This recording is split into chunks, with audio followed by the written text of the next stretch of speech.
ഇന്നത്തെ ഊണിന് നല്ല ഒരു അവിയലുണ്ട്. അവിയലും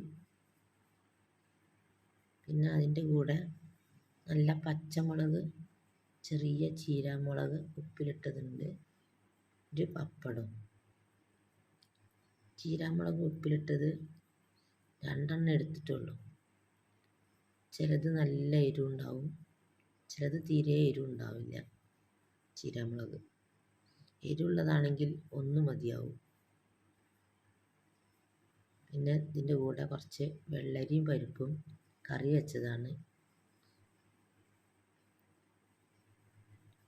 വെള്ളരിയും പരിപ്പുമാണ് കറി. അതിൻ്റെ കൂടെ കുറച്ച് സംഭാരം, മസാല, മോര്. ഇത്രയാണ് ഊണിനുള്ളത്.